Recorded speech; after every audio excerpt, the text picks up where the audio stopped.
Je pense que je suis en amour, ok? Parce que Ben, boyfriend material.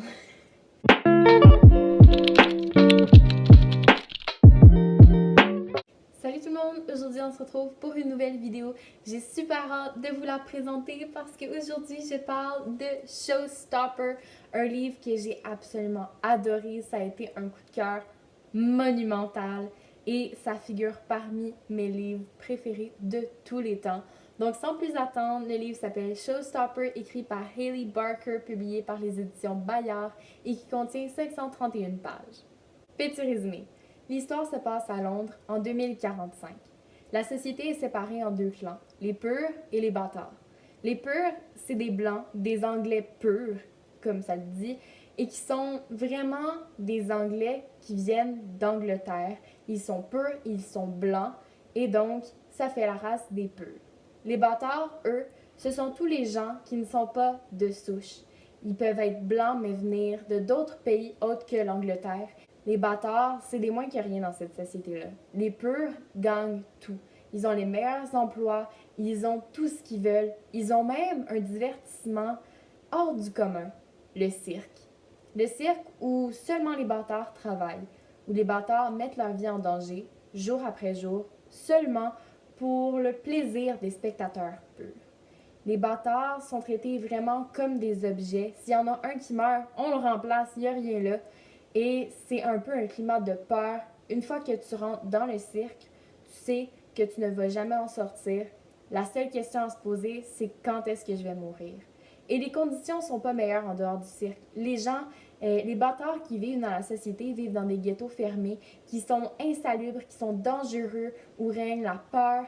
Et donc, c'est pas une société vraiment très super.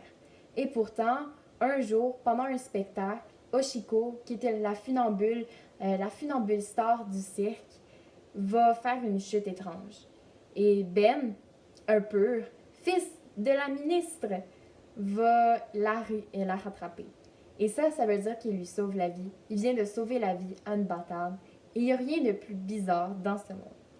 Et jusque-là va commencer une histoire d'amour, mais aussi une révolution, parce qu'on commence à comprendre que les bâtards, c'est pas tous des animaux.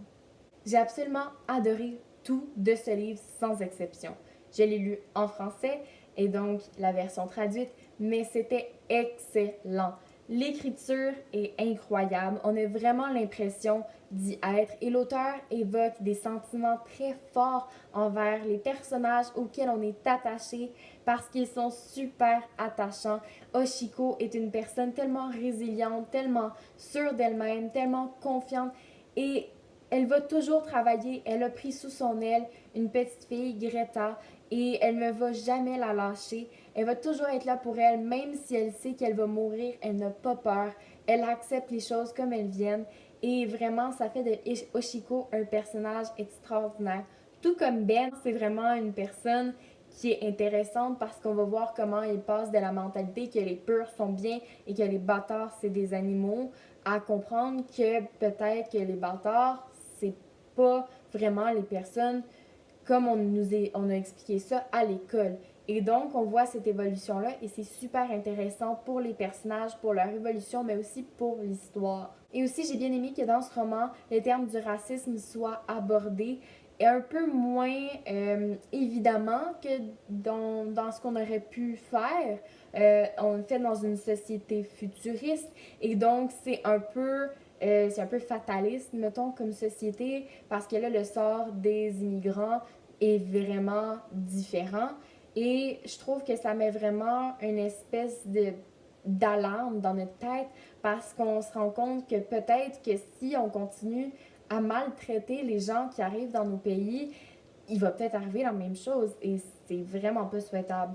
Et donc, j'ai trouvé que ça abordait vraiment d'une belle façon le racisme, de comprendre qu'on est tous des humains, peu importe si t'es noir, blanc, jaune, bleu, vert, rouge, jaune, on s'en fiche.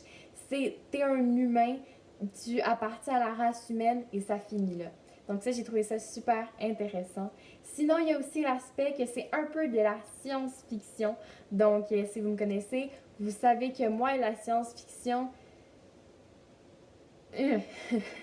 C'est vraiment, je suis pas une personne qui embarque dans les histoires qui se passent en 3050 avec, on vit sur une planète dans l'espace avec des vaisseaux spatiaux style Star Wars. Ça, j'embarque pas, c'est comme trop poussé pour moi. Mais par exemple, Showstopper, c'était juste parfait. Euh, on n'a pas l'impression qu'on vit dans un monde super naturel et hyper techno. C'est vraiment un monde comme maintenant, seulement plus loin dans les années pour qu'on puisse comprendre que les choses dans la société ont changé.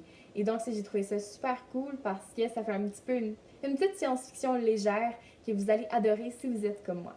C'est déjà tout pour aujourd'hui. J'espère que vous avez aimé la vidéo. Si oui, j'espère que je vous ai donné envie de lire ce livre qui est vraiment incroyable. C'est un chéri de tous les temps.